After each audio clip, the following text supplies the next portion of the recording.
lagi nih dalam sesi bedah buku bersama Sebagai University dan Coach Jakarta.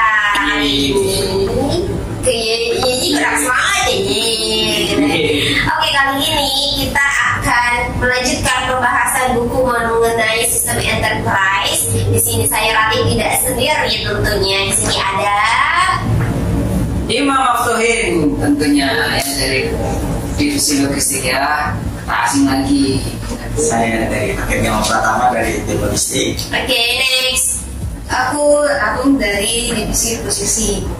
Oke, kakak-kakak bertiga nih, kali ini kita akan membahas apa sih di bab apa kita sampai di perdagangan hari ini. Ya, bukunya itu tadi masih judulnya Sistem Enterprise karya Mahendra Wati.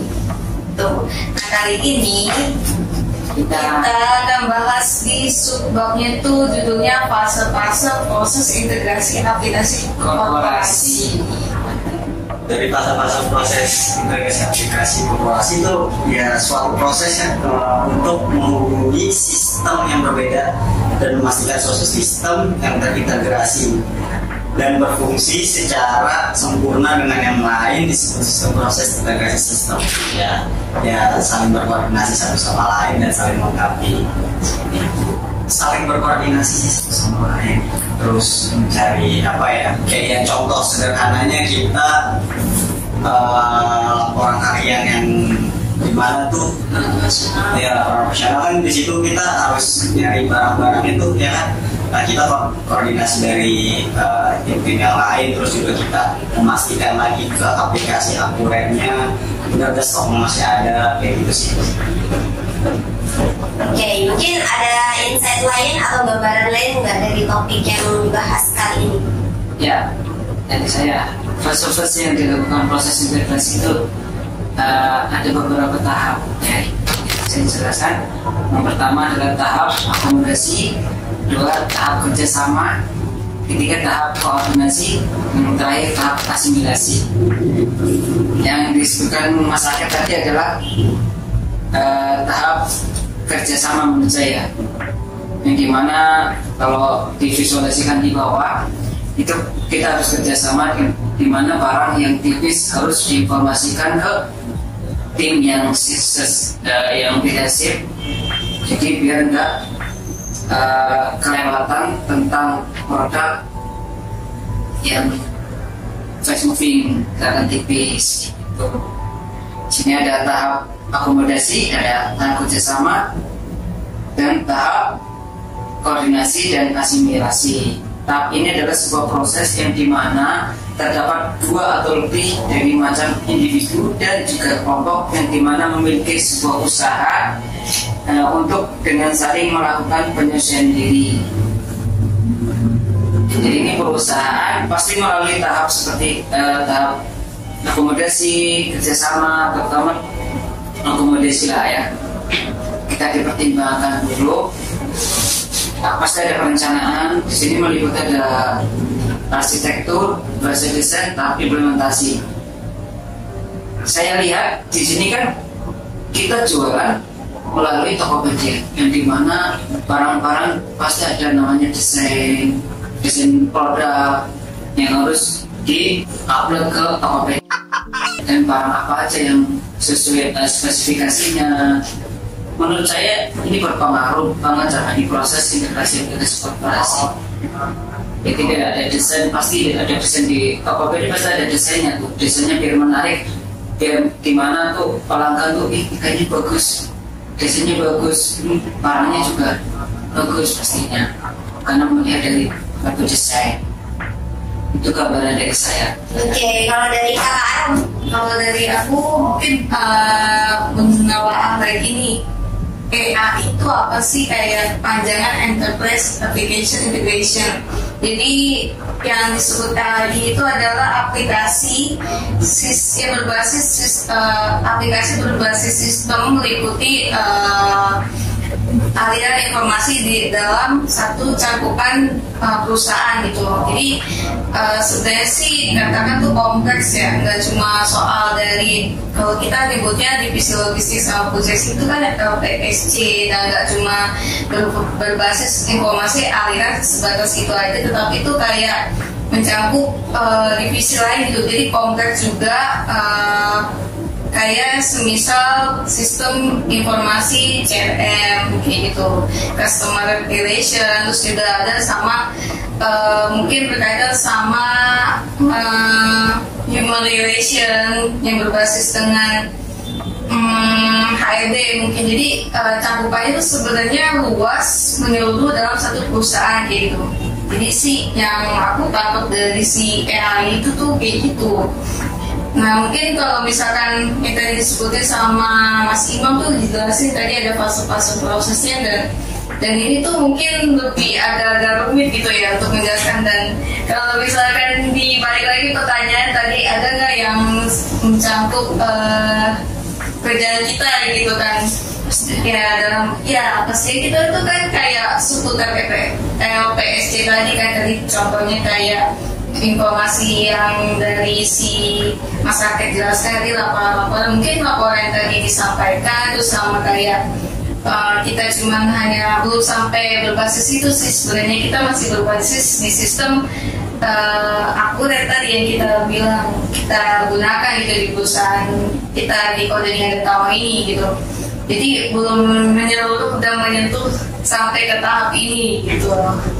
Oke, jadi pada topik kali ini sebenarnya berangkat dari tadi pembahasan enterprise, application, integrity ya, pokoknya integration. Berarti memang kalau sebenarnya kalau pembahasan ini sih kayak lebih teknis bukan teori gitu ya, sebenarnya lebih ke teknis, dan kita sendiri kan memang belum pernah coba AI ini gitu, bagaimana cara pengaplikasiannya. Cuma kalau ditarik secara garis besar ya tadi bahwasannya bentuk aplikasi apapun, maka pengaplikasiannya pasti nanti akan berhubungan untuk tadi kolaborasi antar tim, kemudian bagaimana kita komunikasinya.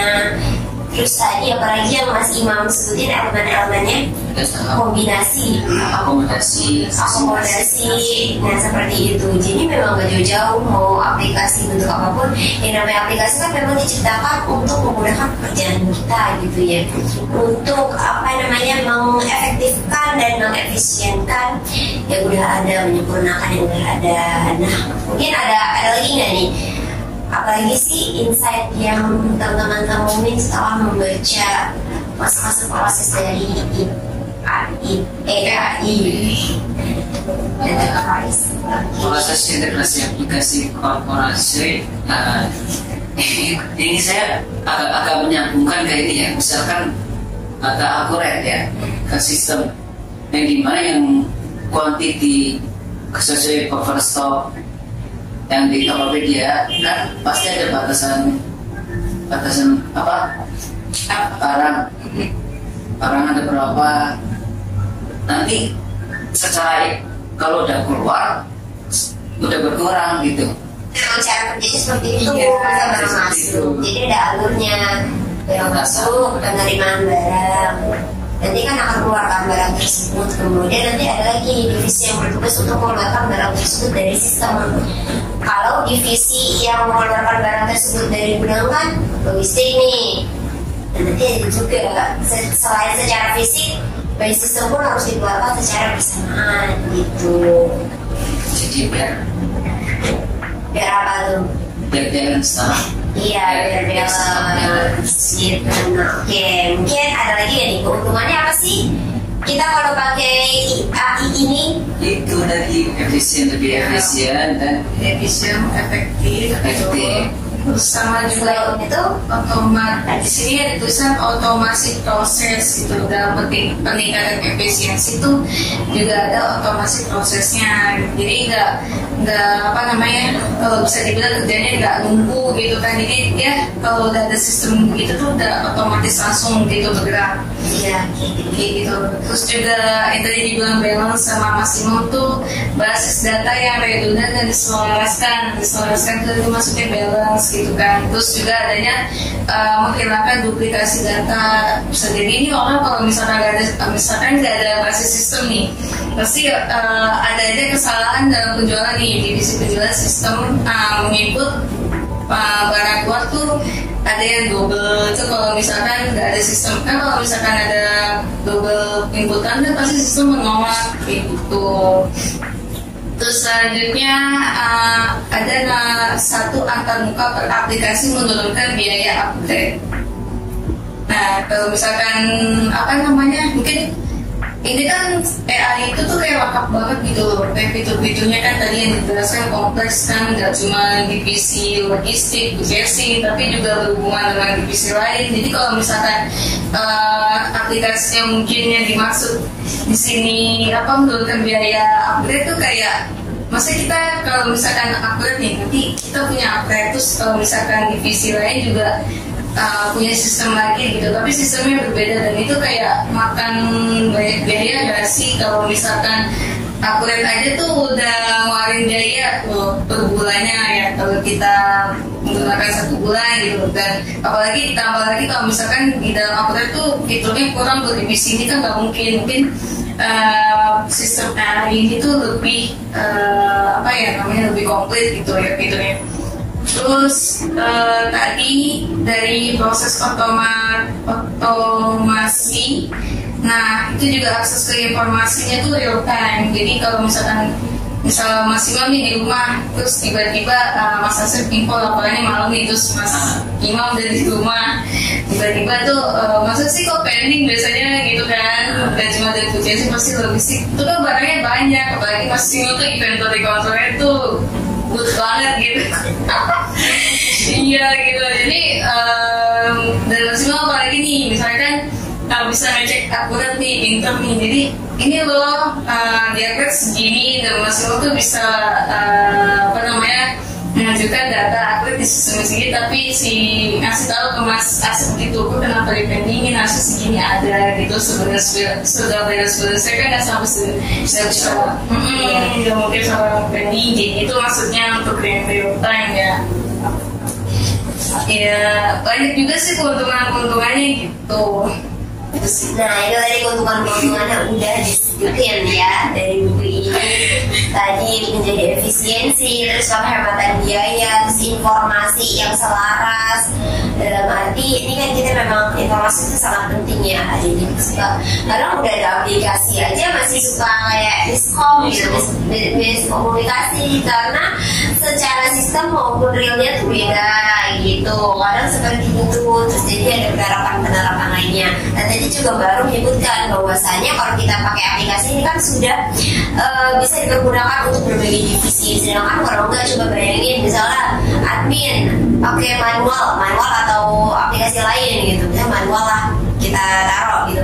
Terus misalnya logistik juga manual tuh Mas Imam nanti harus satu-satu tuh nulisin kayak barang keluar setiap hari yang masuk apa aja, satu kuantitinya belum, 1 roll, 1 unit, 1000 roll misalnya. Terus belum lagi nanti keuangan harus manual lagi, ya itu repot dan memang memakan waktu.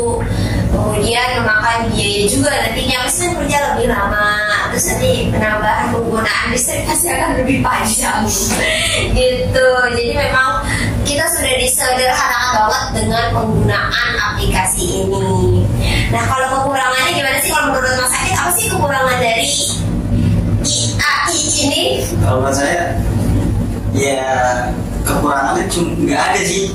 Kekurangannya ya kalau dari sistem ya pasti kalau kurang dari sistem kita kayak terus listrik dan segala macam halnya. Tapi kalau dari SDM-nya, dari manusianya ya harus lebih teliti lagi aja sih, mengevaluasi dirinya setiap hari mana yang harus diduluin untuk jadi bahan pengecekan, terus untuk laporan selanjutnya, untuk jadi bahan